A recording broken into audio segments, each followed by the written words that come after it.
All right. This is cool. This is cool. Okay, so modern medicine is now colliding with some ancient traditions.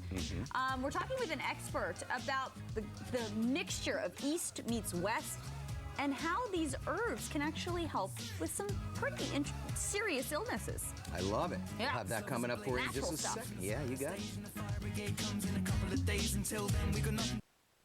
We're talking East meets West when it comes to medicine. Chinese medicine has been used for thousands of years, and modern medicine is now kind of taking a cue from that. Bertram Furman is here to talk more with us about this. And here's the interesting part. You were just telling me the Cleveland Clinic, has now brought on this Chinese herbology. Isn't that amazing? That's a big thing. That's actually a really huge thing, because a lot of these integrative clinics around the country, they are doing acupuncture.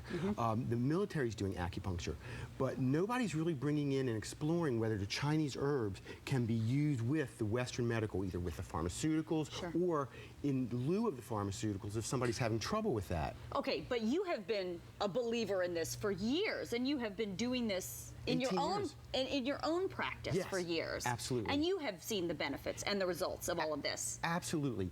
You know, Lisa, we're last chance medicine.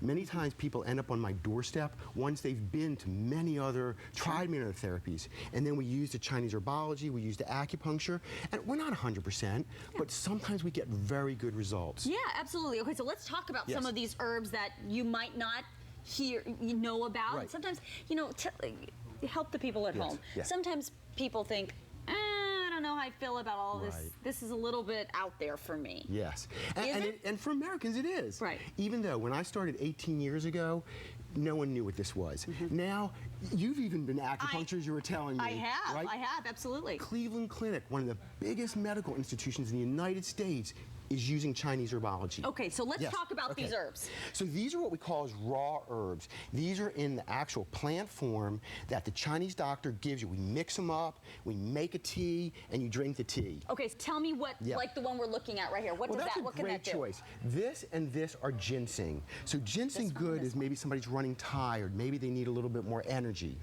This is actually a very famous herb. This was in the news a while ago. It's called Mahuang ephedra. And what was happening was people were abusing this. Like ephedra? Ephedra, oh, yeah. That's it, in raw form. And people were abusing it. Someone had heart issues. But when you use it correctly in Chinese medicine, it's good for asthma.